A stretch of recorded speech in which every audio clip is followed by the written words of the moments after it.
Sud Radio, le 10h midi, mettez-vous d'accord, Benjamin Glaise. Mettez-vous d'accord, pour l'instant on est plutôt d'accord, on va voir comment ça évolue. Sophie de Menton, chef d'entreprise, présidente du mouvement éthique, Jacques Millard, maire de Maison Lafitte, auteur de Bye Bye Démocratie, chez Lafon Presse, Bédi Reich, porte-parole de Génération Libre, et puis Arnaud Stéphan, fondateur de l'agence La Note de Com. On poursuit avec les coups de cœur, les coups de gueule. On a eu un coup de gueule important de la part de Sophie de Menton sur ces appels d'offres où on fait appel à des boîtes, à des entreprises étrangères. On va poursuivre avec un autre coup de gueule, celle d'Arnaud Stéphan. On va parler d'une entreprise où les salariés sont carrément escortés par des vigiles. Oui, enfin c'est pas une seule entreprise. Et c'est un coup de cœur, coup de gueule, parce que le coup de cœur, en réalité c'est gaguesque, la situation est gaguesque.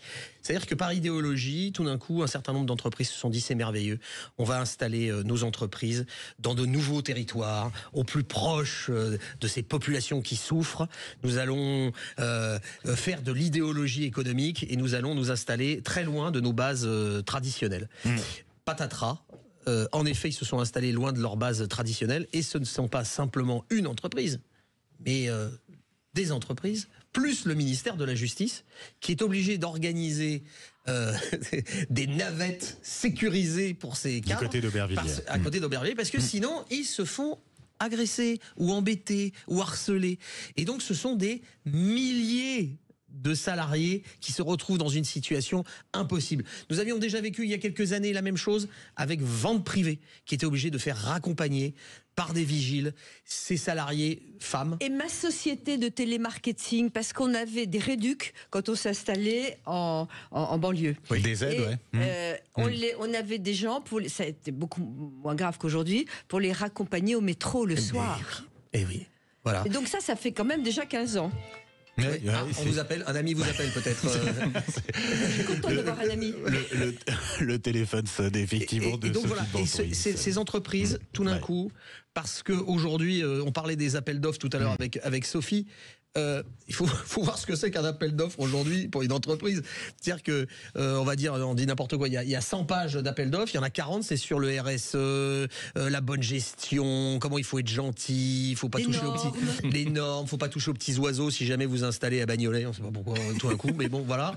Et c'est devenu complètement dingue. C'est-à-dire que l'économie n'a pas besoin d'idéologie. Je parle sous votre contrôle, Sophie, et on a créé une atmosphère qui devient impossible, irrespirable. Comment vont faire ces salariés? On n'a pas pensé aux salariés, on a pensé à l'idéologie. Aujourd'hui, on est en train de se fracasser contre le mur de la réalité. Donc c'est un coup de gueule, mais c'est aussi un coup de cœur parce que bien fait. Et en plus, il y a un côté gaguesque, c'est-à-dire le ministère de la Justice, dont on sait que ses tropismes quelquefois se retrouve lui-même obligé de reconnaître que c'est pas simplement un sentiment d'insécurité, parce que visiblement les fonctionnaires du ministère de la Justice. Et moi, ce qui me rend malade, c'est que je ne vois pas comment on s'en sort. Qui aura le courage? Mais parce que vous avez laissé les boîtes, Sophie. Les boîtes, 40 pages excusez-moi l'expression, mais les auditeurs me pardonneront, de conneries RSE, de tartines, l'entreprise est gentille. J'ai fait un appel dans l'Express cette semaine, on était ensemble, un appel. Mais vos collègues, les membres de votre syndicat, ils sont pas contents?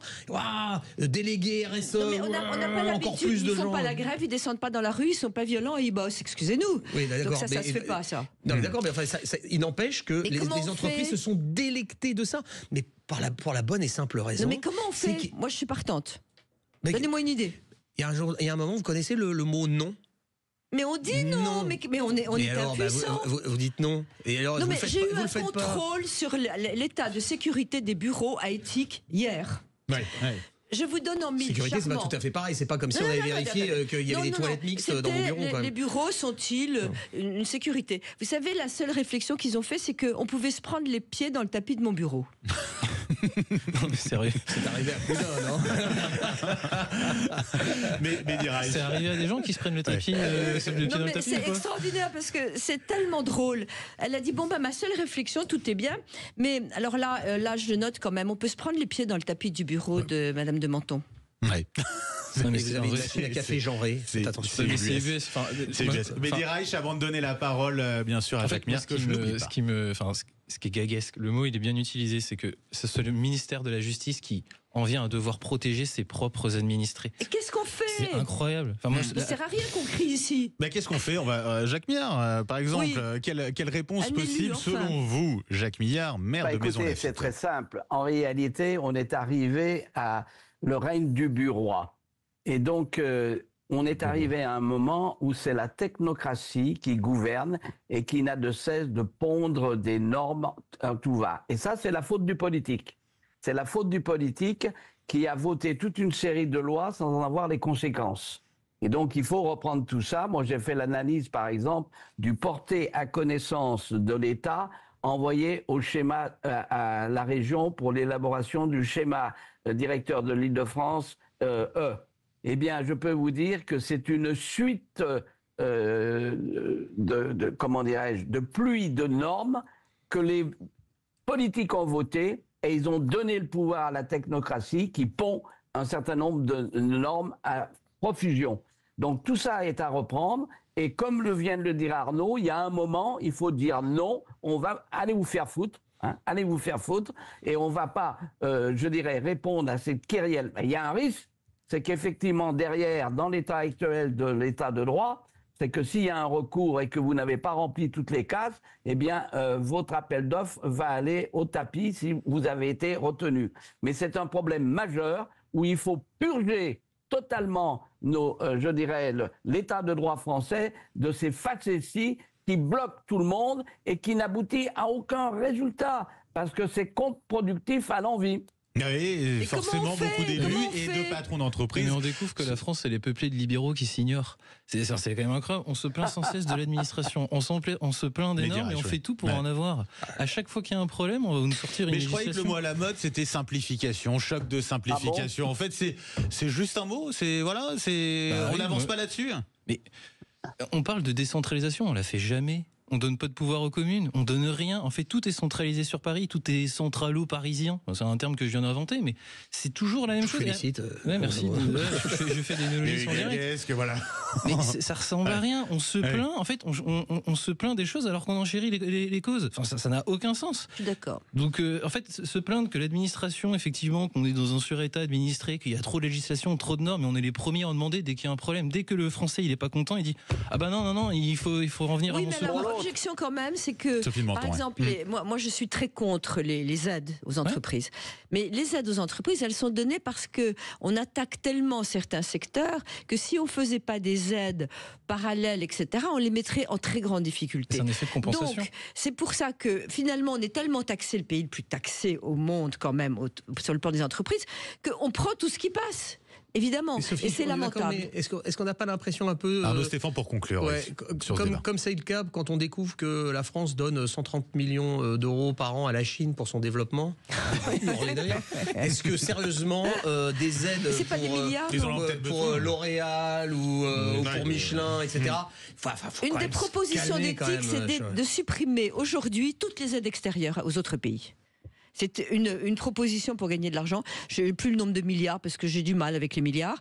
Et on a proposé de les supprimer toutes, terminées. Ça avait déjà été diminué.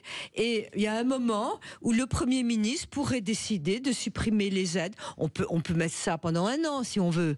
Mais de supprimer les aides extérieures. Pour toutes les entreprises. Non, les aides extérieures au pays. Par exemple, sur les subventions aux entreprises. Non, moi je suis d'accord. Mais simplement. 60 milliards. Non, mais par exemple, sur les subventions. Qui commence par faire des économies. Mais on se plaint qu'on donne. Les entreprises demandent des subventions. L'État donne des subventions aux entreprises. Et ensuite, l'État se dit ah ouais, mais non, en fait, vous utilisez mal l'argent qu'on vous donne. C'est inimaginable. C'est illogique. Jacques Millard, oui. Rapidement. Oui, je dois dire qu'il faut être un peu intelligent. On a un problème de multiplication des normes. En ce qui concerne les aides d'entreprise à l'exportation, notamment avec la caisse, il faut regarder souvent, ce sont des prêts qui permettent à des entreprises de s'installer dans certains pays les prêts, pour pouvoir gagner des marchés. Bon, ça, il faut être intelligent, mais il y a un problème réel, c'est que si on continue, les maires seront des bouffons, c'est-à-dire des pots de fleurs. 2, il y a des centaines de milliers de logements en province et on ferait mieux d'aider les entreprises à y aller que de tout concentrer en région parisienne où on ne peut plus circuler. Donc c'est un problème d'aménagement du territoire à retrouver avec intelligence. Jacques Muir, Sophie de Menton, Mehdi Reich, Arnaud Stéphane, on reste ensemble. La suite des débats, on va revenir sur ce qui s'est passé à Amsterdam hier soir. Vous avez sans doute vu cela, des supporters israéliens agressés en pleine rue. Ça vous fait réagir? Bien, on vous retrouve dans un instant. Sud Radio. Sud Radio. Parlons vrai. Parlons vrai. Sud Radio. Parlons vrai. Sud Radio, le 10h midi, mettez-vous d'accord, Benjamin Glaise. Et oui, on débat, mettez-vous d'accord avec Sophie de Menton, Jacques Miard, Mehdi Reich et Arnaud Stéphane qui sont toujours avec nous. Alors, Jacques Miard, je ne vous oublie pas, on fera votre coup de gueule dans une petite dizaine de minutes. D'abord, parce qu'on va écouter le coup de gueule tout de suite de Mehdi Reich et on va pouvoir enchaîner sur toute cette question-là. Vous voulez revenir, Mehdi Reich, sur ce tifo Free Palestine qui a été déployé donc pendant un match de Ligue des Champions au Parc des Princes, alors que des supporters israéliens, eux, hier soir, ont été violentés, agressés en pleine rue à Amsterdam. Donc, cette fois-ci, après un match de Ligue Europa, au moins 10 personnes blessées. Le président du CRIF qui dénonce un lynchage de masse. Et cette question aussi avec le match France-Israël, dans moins d'une semaine. Oui, ça sera le 14 novembre, jeudi prochain. Vous voulez revenir d'abord sur ce tifo en fait, les deux sont intrinsèquement liés. Et en fait, c'est plus qu'un coup de gueule. En fait, j'en ai marre de ça. C'est-à-dire que il n'y a pas une seule journée où on ne parle pas de ça. Et le sujet est extrêmement grave. J'en conviens parfaitement. Mais en fait, ça m'énerve. Quand je vois ce qui s'est passé hier avec ce qui s'est passé à Amsterdam. Est-ce qu'on chasse des Russes parce qu'il y a eu la guerre en Ukraine? On le fait pas. Pourquoi? C'est le seul conflit au monde. C'est le seul conflit au monde qu'on aime importer. Et la seule justification, c'est ah ben non, on va aller chasser du ah non, excusez-moi, on va chasser du dragon céleste. Ah non, on va chasser du sioniste. En fait, j'en ai marre de. J'ai l'impression que c'est tellement instrumentalisé, c'est tellement poussé à l'extrême, c'est tellement devenu identitaire qu'on importe un conflit qui maintenant est même plus, c'est même plus un conflit, c'est devenu quasiment une guerre de religion où finalement on se trouve dans ah bah non, maintenant t'es juif, maintenant je peux te faire à la peau. En Amsterdam, c'est comme ça qu'on pense. Et en fait, ce qui m'a choqué, c'est que ce matin, lorsque j'ai regardé le tweet de Raphaël Arnaud, il arrive à justifier le fait que parce que le Maccabi Haïfa ou Maccabi Tel Aviv, effectivement, qui est élu, qui est très à droite, je parle du club de foot Maccabi Tel Aviv, il a justifié le fait que le Maccabi Tel Aviv a des supporters d'extrême droite, ce qui est vrai, hein. C'est du genre des slogans du type il faut but, parce que c'est un match Ajax Amsterdam face au Maccabi Tel Aviv. Voilà, le Raphaël Arnaud disait oui, parce qu'en fait le Maccabi Tel Aviv, ses supporters disent j'aimerais bien que l'armée israélienne bute des Arabes, c'est exactement ce que dit c'est justifié d'aller faire de la chasse aux Juifs ensuite. C'est-à-dire qu'on arrive à un moment où on justifie n'importe quelle violence et il y aurait donc un contexte possible où en Europe, en France ou à Amsterdam, on peut tolérer d'aller chasser du mec parce qu'il est d'une religion. Je trouve ça insupportable. J'en ai marre en fait. Ce sujet m'énerve. Le fait que le PSG dise non, le tifo, j'étais pas au courant. Il y a un énorme tifo de 20 mètres sur 20 mètres dans mon stade qui dit. C'est quoi un tifo pour les gens nuls comme moi? C'est une immense banderole qui est déployée sur les tribunes par les mètres. Voilà. Et c'est énorme. Le tifo en question, en fait, certains disent que c'est pas un combattant du Hamas qui est dessus, mais en fait, il y a le keffier qui est sur la. Il y a aussi Al-Aqsa dessus. Hein. Ouais, et la mosquée Al-Aqsa, c'est très important la mosquée Al-Aqsa. En fait, le PSG dit non, j'étais pas au courant, alors que c'est le PSG qui finance son COP, donc le tifo. Voilà. Et là, on est là. Non, il y a rien du tout. L'UEFA, non, il y a rien du tout. Je préfère fermer les yeux. Pas de sanction. Il y a pas de sanction. C'est pas un message politique. On continue la même conversation, quoi. Oui, c'est juste un sujet c'est juste un sujet différent. Mais le thème c'est exactement le même. Mais en fait, j'en ai marre de tous ces sujets. J'en ai marre de ce sujet Israël-Palestine. Franchement, ça me saoule à titre personnel. Donc ça me gaffe qu'on en parle tous les jours. Au lieu d'être du côté de l'humanisme, de se dire allez. On espère que cette situation se résout enfin, qu'il y ait un débouché à la fois pour Israël et pour la Palestine. On est là à dire non, on ferme les yeux. Si vous pouvez aller chasser du juif, vous gênez pas. Sophie de Menton. J'ai rien à ajouter, que c'est tellement effondrant. C'est effondrant, c'est un nouvel antisémitisme, c'est pas le même, mais c'est un nouvel antisémitisme. Et moi, ce qui m'affole complètement, c'est que, excusez-moi, c'est relayé à l'Assemblée nationale. Quand vous avez un mouvement LFI qui débarque avec une banderole pour la Palestine, avec un drapeau palestinien, mais comment on supporte ça? Moi, j'ai fait demander officiellement qu'il y ait un nouveau règlement à l'Assemblée nationale pour que on puisse se séparer de parlementaires, virer de parlementaires, faire. Enfin, je veux dire, c'est pas parce qu'on est élu qu'on a le droit de tout faire. Oui, il y a un bureau à l'Assemblée nationale, la police du bureau de l'Assemblée nationale. C'est le bureau. Il n'y a pas de sanction possible. En fait, et comme le bureau il faut changer la Constitution éventuellement. Ah bah encore, pour la 34e fois. Je veux bien qu'on la change pas, mais non mais attendez. Alors d'accord. Alors on continue. On n'en met pas droit. Là, il y a rien à faire. Bon, vous avez dit qu'il y avait rien à faire, très bien. Non, mais sur l'Assemblée nationale, on peut pas. Non, mais comment on peut pas non, on ne peut pas. On peut pas jusqu'où? Ils viennent déjà en tongs, déshabillés. Notre ami Milliard pourra vous expliquer comment fonctionne le bureau de l'Assemblée nationale. Il se trouve que la majorité du bureau de l'Assemblée nationale est tenue par la NFP. Il n'y aura donc aucune sanction pour les députés NFP. Donc on peut faire n'importe quoi. Aujourd'hui, ils peuvent quasiment faire n'importe quoi. Oui, quasiment. Oui, Jacques Millard. C'est pas tout à fait vrai à l'Assemblée nationale. Lorsqu'il y a des comportements qui sont, je dirais, contraires à ce que pense par exemple la présidence et le bureau, il y a des sanctions qui sont prises. C'est ainsi que mon ami Julien Aubert, lorsqu'il avait dit, il avait appelé la présidente Madame le Président et non pas Madame la Présidente, s'est fait taper sur les doigts d'une manière d'ailleurs sacrément éhontée. Mais et on peut effectivement, le bureau de l'Assemblée nationale peut prendre des sanctions. Mais je crois qu'il ne faut pas parler de l'Assemblée nationale dans cette affaire. Où Mehdi a raison, c'est qu'on a importé en Europe ce conflit irrationnel, religieux, et qu'il faut se garder de le faire. Et c'est là où il faut lutter avec force pour éviter cette importation qui est dangereuse. Qui peut créer des tensions absolument incroyables. Et donc, il faut être ferme. On a le droit de critiquer Israël, c'est un État comme les autres, mais on n'a pas le droit de faire ces amalgames sur des individus et se lancer dans une xénophobie et un racisme absolument incroyable et inadmissible. Parce que quand on attaque des joueurs dans la rue sous prétexte qu'ils sont d'une équipe, d'un État avec lequel on n'est pas d'accord, eh bien ça, ce n'est pas acceptable et c'est quelque chose qui doit tomber sous le coup de la loi. Ça tombe sous le coup de la loi en France et je suis certain que ça tombe sous le coup de la loi également aux Pays-Bas. Et la question qui va se poser, est-ce que, je le répète, dans moins d'une semaine, on a un match au Stade de France, France-Israël. Il y a des questions très concrètes qui se posent. Est-ce qu'il faut le maintenir? Alors, on a Julien Audoul qui dit, lui, député RN, qui propose de le délocaliser en Corse. Alors, sans aller jusque-là, est-ce que on fait un match à huis clos ou pas?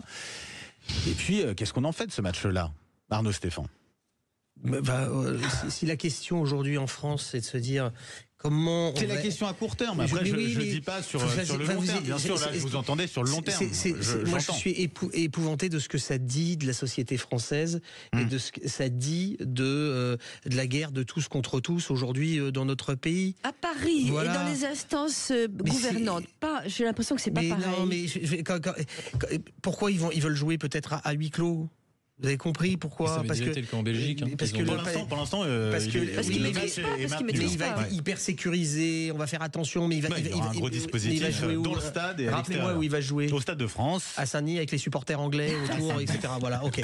Donc on a compris de la manière dont ça va se passer. Ça va être hyper sécurisé. On va être obligé de restreindre les accès, etc. On vit dans une vie, c'est une vie blindée, comme on disait pour les juges en Italie, c'est une vie blindée pour éviter qu'il y ait des débordements et que des supporters ou des joueurs israéliens se fassent agresser sur le chemin du stade. Enfin, on devient dans le métro. On devient dingue. Les joueurs prennent peu le métro pour aller. Les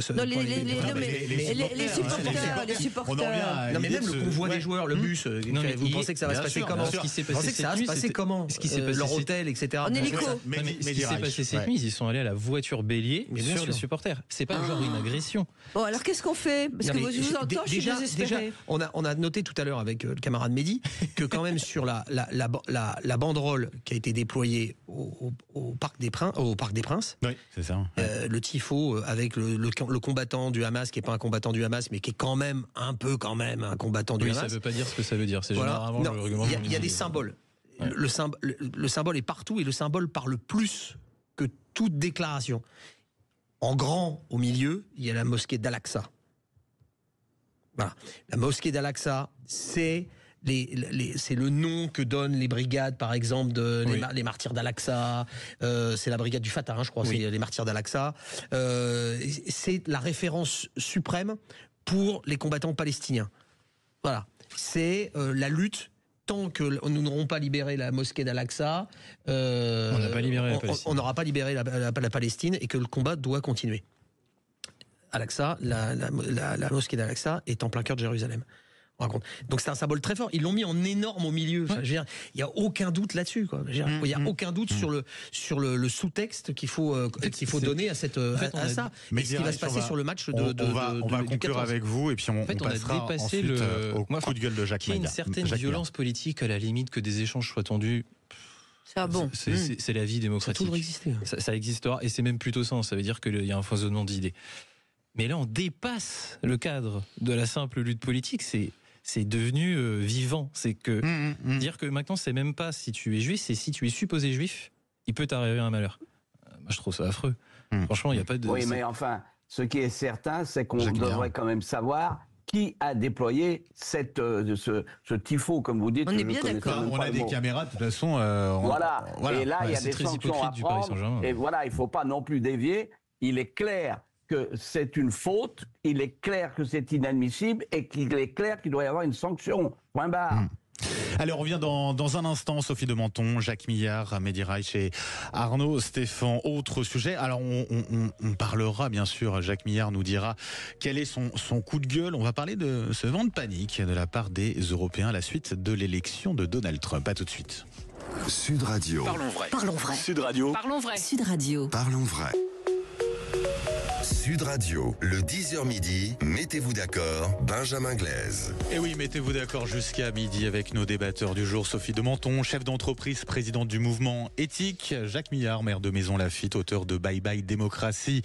Tout le monde, voilà, l'image Sud Radio, si vous nous regardez sur sudradio.fr ou sur le Facebook de Sud Radio, auteur donc de Bye Bye Démocratie aux éditions La Fond Presse. Mehdi Reich, qui est porte-parole de Génération Libre. Et puis Arnaud Stéphan, fondateur de l'agence La Note de Com. On poursuit, c'était le dernier coup de gueule du jour, celui de Jacques Millard. De quoi parle-t-on ? Eh bien, on parle de cette quarantaine de chefs d'État, de gouvernements européens qui se sont réunis hier à Budapest. L'Europe qui veut faire bloc après l'élection de Donald Trump.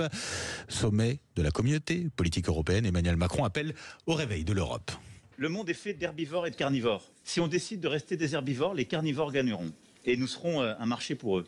Je pense qu'au moins, ce serait pas mal de choisir d'être des omnivores. Je ne veux pas être agressif, je veux juste qu'on sache se défendre. Mais je n'ai pas envie de laisser l'Europe comme un formidable théâtre habité par des herbivores que des carnivores, selon leur agenda, viendront dévorer. Assumons cela. C'est pour ça que je crois beaucoup à ce format-là. Je pense qu'en ce lendemain d'élection américaine, nous nous devons d'être lucides, ambitieux, déterminés sur l'agenda qui est le nôtre. Il est crédible, il est totalement faisable. C'est une question de volonté commune et de capacité à prendre conscience de ce que nous sommes. Attention à l'Europe herbivore, à ne pas se faire manger par les carnivores.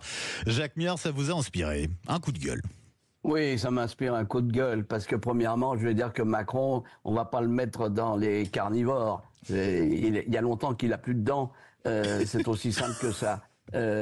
Bon, en revanche, moi je suis sidéré par cette espèce d'effet de panique face à ce que les Européens semblent, je dirais, juger être un croque-mitaine. Et que effectivement, ils vont se mettre au garde à vous devant lui, etc. Alors, la position de Macron n'est pas celle de nos autres partenaires européens. Mais je vais vous prendre qu'un exemple.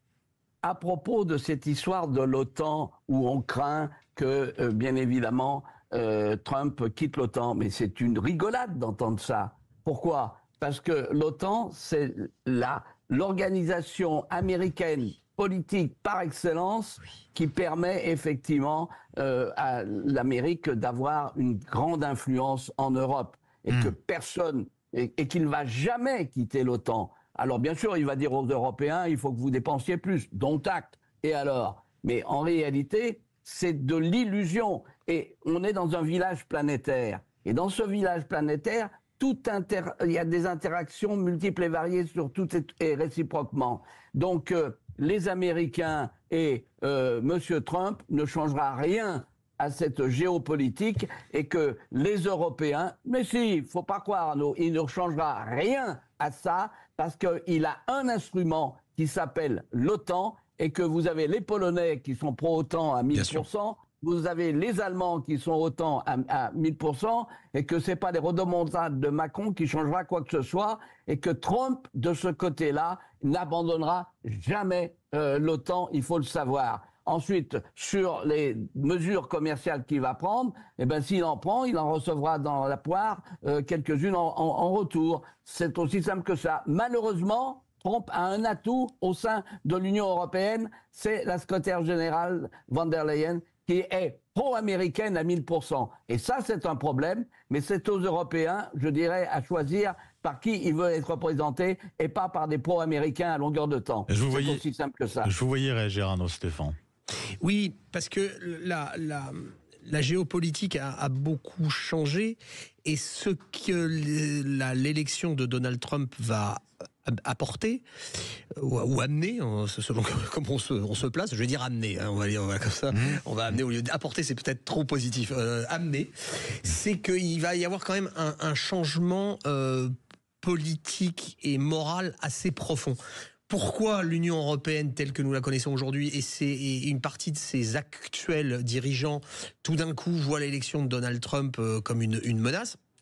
C'est que sur beaucoup de sujets, on en parlait tout à l'heure, sur tout ce qui est ce qu'on appelle le RSE dans les entreprises, mais bon, la lutte LGBT, machin, etc., trans, etc., ça va quand même se calmer très très fortement aux États-Unis.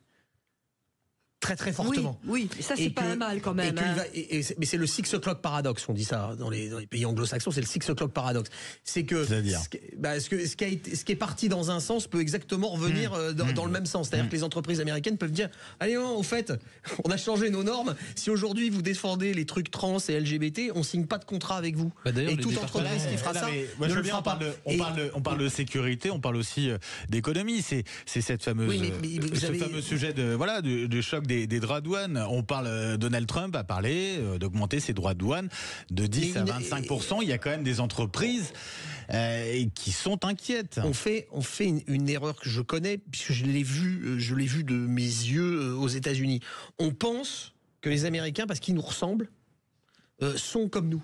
Ils ne ressemblent pas du tout. Mais pas du tout. Mais pas du tout. Ils n'aiment pas l'Europe. Voilà, il faut comprendre ça. Ils n'aiment pas l'Europe. Ils n'aiment pas l'Europe pour une raison historique et religieuse. Ils estiment que l'Europe, c'est le continent de la corruption. C'est le continent qui a fait partir leurs ancêtres, etc. Ils ne nous considèrent pas. Il y avait une phrase terrible. C'est un peu exagéré. Non. Alors, je vais vous citer Barack Obama, comme ça va vous faire plaisir. Non. Barack Obama racontait que quand il était à Paris, il a dit, quand j'étais à Paris, j'ai eu l'impression d'être dans une histoire d'amour qui n'était pas la mienne. Oui. C'est terrible que cette phrase. Alors Arnaud, très sérieusement, d'abord, on va distinguer, les Américains aiment la France. Et ça, c'est, moi j'ai vécu aux États-Unis et ils aiment la France. Alors maintenant, ça va peut-être changer, etc. Peu importe. Ensuite de ça, ce qui est beaucoup plus grave, c'est que, je parle sérieusement, ils ne savent pas où est la France et ils savent à peine où est l'Europe. Je veux dire que même... C'est incroyable que des cons pareils dirigent le monde. Alors, d'abord, je ne vais pas les traiter de cons parce que l'Amérique est quand même un pays extraordinaire. Non, mais vous dites qu'ils ne savent pas où est l'Europe. La France ne savent pas où est l'Europe. C'était du second degré. Je sais qu'il ne faut pas utiliser ce second degré. On ne sait pas où sont forcément les États américains aussi. Et je pense qu'ils ont... l'Amérique à peu près quand même. Ils ont une culture, les élites sont cultivées, ils ont une culture qui est très basique. Il y a plusieurs Amériques. Il y a évidemment New York, mais l'Amérique, c'est pas New York.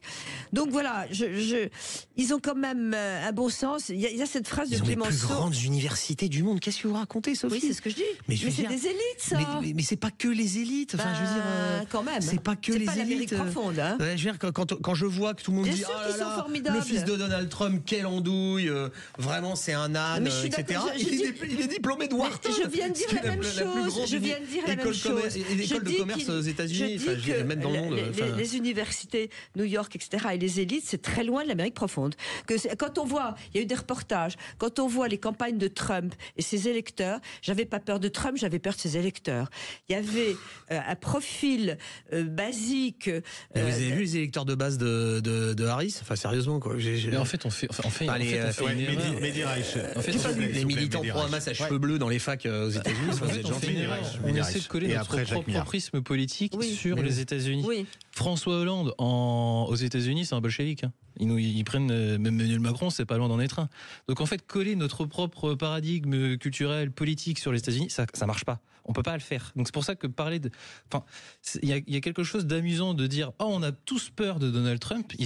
Alors qu'au fond, et je suis plutôt d'accord avec ça pour avoir eu des échanges, c'est que c'est finalement une élection qui est quand même très traditionnelle entre un républicain qui remue les choses plutôt traditionnelles des républicaines, quitte à les faire caricaturables, et Kamala Harris, c'est aussi la même chose avec les démocrates. Au fond, c'est quand même très ordinaire. Les deux personnages ne le sont pas. Donald Trump est quand même un personnage singulier, mais le fond de cette élection, au fond, c'est quand même très traditionnel. Je vois rien d'innovant. Alors, je sais pas si c'est une question de l'Europe qui se dit, bah, ça y est, on a peur, des États-Unis avec cette réélection de Donald Trump. Je sais pas si c'est en ça le problème, mais j'ai l'impression qu'on se dit, bah, tiens, ça y est, bah, les États-Unis, c'est pas forcément des alliés. En tout cas, bah, c'est d'abord leurs intérêts qui Jacques Millard, et puis après. Oui, alors, moi, je veux rappeler quand même un certain nombre de clés dans les relations internationales. 1, les États n'ont pas d'amis.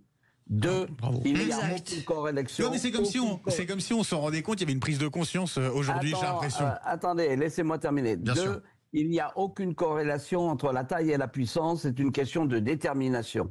Et donc, les États-Unis, effectivement, n'ont jamais été de véritables alliés, et c'est tout ce que vous avez dit, il est vrai, c'est qu'il y a l'immensité des Américains qui ne savent même pas où est la France, etc. Quant au fait que l'on puisse aujourd'hui se mettre au garde à vous devant les Américains, moi je ne l'ai jamais été, et on a les moyens aussi de leur dire attention, ne jouez pas trop au con, parce que nous on est capable de jouer. Sophie de Menton, oui. Oui, alors moi d'abord je me souviens quand même que les Américains ils étaient là pour nous défendre à la Seconde Guerre mondiale et que c'était pas rien, qu'il y a des cimetières quand on y va on est brisé en France. Donc moi j'aime le peuple américain, j'aime bien. C'est vrai qu'il y a une forme de décadence, mais que nous vivons un peu dans de nombreux pays, y compris peut-être un peu en France.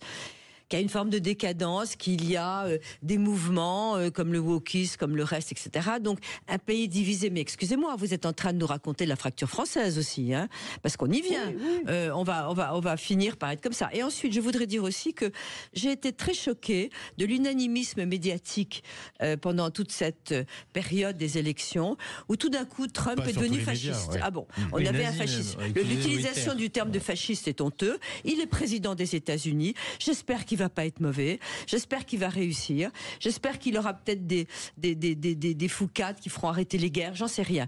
Et je veux dire, ça commence à bien faire. On a été insupportable pendant toute cette campagne en disant c'est une honte. Tout le monde était pour Kamala Harris, les médias à peu près. Bon, c'est pas pourquoi. Pas tous, très bien. Ouais. Enfin, pas tous, oui. Non, pas tous. Je suis d'accord. Ils ont exprimé leur idéologie. Oui, ils ont exprimé leur idéologie. Ouais. Je suis d'accord. Et on est en train de continuer dans l'analyse. Depuis qu'il est élu, ça continue, les mêmes. Il y a ceux qui disent personne n'ose dire que ça peut être bien avec Trump. Mais parce qu'ils vont se faire couper leur vivre. Vous savez le nombre d'associations et de fondations américaines qui financent tous les trucs délirants qu'il y a en France. C'est ça l'histoire. Enfin, Monsieur Millard, on sait, on a été, vous étiez élu, moi je n'étais que assistant parlementaire. Combien de vos collègues ont été membres des Young Leaders américains? Ah oui. Ah ben ça un peu trop. Voilà, merci. C'est-à-dire une association qui prend. Non, il y a des politiques de partout. Non, mais il y a une stratégie d'influence des Américains. Ah oui, ils sont bons. Mais nous on le fait pas. On sait pas faire. Mais nous on le fait pas. Il y avait les alliances françaises. Ridicule. On termine. Moi je veux bien qu'on critique les États-Unis sur le lobbying, notamment le lobby des idées. Je veux bien qu'on les critique, mais nous on le fait pas. Pourquoi on le fait pas? Pourquoi on le fait pas? On est incapable de faire du lobbying. On le fait aussi, mais pas de la même manière. Oui, mais dans ce cas-là, on n'est pas très percutant, excusez-moi. Enfin, on est un peu naze. Ça dépend. Ne sous-estimez pas. Vous savez, c'est une bataille qui va durer longtemps. Mais le problème, c'est de savoir si nous mettons de l'ordre dans la maison pour pouvoir être plus offensifs. La question importante aussi, Ouais. Jacques, la question importante, vous avez écrit un bouquin, vous pourriez écrire un deuxième bouquin sur le libéralisme. Sur le libéralisme, les Américains, et c'est ça qui m'inquiète, ne sont plus des libéraux. Ça a été le pays du Mais ils n'ont libéralisme. jamais été, Sophie. Si, arrêtez. Ils Si. sont libéraux quand ils viennent chez vous et ils sont Elles sont protectionnistes à la protectionnistes, c'est maison. vrai. Ouais. C'est vrai. Allez, on revient dépend ce que dans vous un appelez instant. par libéralisme. On revient dans un Ça- instant. Mehdi Reich, Sophie de Menton, Jacques Millard et Arnaud Stéphane. On va prendre la direction de Marseille dans un instant. Si c'est libéral. Sud Radio, votre avis fait la différence. Sud Radio, le 10h midi, mettez-vous d'accord, Benjamin Glaise. Mettez-vous d'accord, ça débat même en antenne. On va poursuivre, on termine avec un dernier débat, la lutte contre les trafics de stupéfiants. Le ministre de l'Intérieur et le garde des Sceaux à Marseille aujourd'hui, Bruno Retailleau et Didier Migaud qui vont présenter un plan de lutte contre le crime organisé. Parmi les propositions sur la table, des sanctions systématiques renforcées vis-à-vis des consommateurs, et puis la création également notable d'un parquet national indépendant de la lutte contre le crime organisé. Un plan, encore un, est-ce que vous y croyez? Jacques Millard, peut-être pour commencer. Vous savez, je vais vous dire une chose où le ministre actuel de l'Intérieur a raison, c'est que s'il y a des consommateurs, ça appelle, je dirais, des trafics en masse. Et donc, il faut aussi, on nous dit, ça marche pas la répression. Bien sûr, parce qu'il y en a pas. Oui, ça, c'est pas faux. Il y en a pas. Il y en a pas. Bon, quand on pique un gros, on lui Si, tape ça sur marche les doigts. sur les piétons Mais ou en les réalité, vélos. en ce qui concerne, un instant, Sophie, lorsque ça concerne une multitude de consommateurs, c'est eux qui, je sais, créent l'offre parce qu'ils consomment. Et donc, il y a un moment, il faut aussi taper sur les doigts des consommateurs. Ensuite, il y a aussi un autre problème, c'est que on a effectivement des gens qui flinguent à longueur de temps. La peine de mort aurait été établie, eh ben c'est pas vrai à Marseille ou ailleurs. Et donc là encore, il faut être très ferme et ne pas hésiter. Alors, est-ce que le parquet national va le permettre? Pourquoi pas? Mais à une condition, c'est qu'il fonctionne bien, il y a une centralisation des informations, centralisation des sanctions, et que à ce moment-là, ça fonctionne. Mais c'est une lutte qui va durer quelques années. Le garde des Sceaux était assez sceptique au début sur cette idée de parquet national, de lutte contre le crime organisé. Mais le garde des Sceaux, il est à gauche et il veut rien. Il veut pas de répression, c'est très simple. Il est sous la coupe. Nous avons un ministère des Finances, quand même, qui est tendancieux. Enfin, souvenons-nous du mur des cons. C'est quand même le seul pays au monde où ça peut arriver, ça. Donc, moi, je n'ai pas confiance, malheureusement. J'ai pas confiance, c'est terrible. J'ai peur de cette justice. Il y a eu, pardon. Oui. Il y a eu Arnaud Stéphane, Non, Arnaud Stéphane, c'est à vous dans un instant, mais juste un chiffre, un sondage IFOP fiducial concernant Bruno Retailleau, le ministre de l'Intérieur, 43% des Français qui lui font confiance pour réduire la criminalité. C'était important de le préciser parce que ce n'est pas rien. Arnaud Stéphane, c'est pas rien, mais il a le ministre de la Justice contre lui. Je vous ai coupé la parole. Eux, ils sont mis d'accord. Finalement, a priori, voilà. Arnaud Stéphane.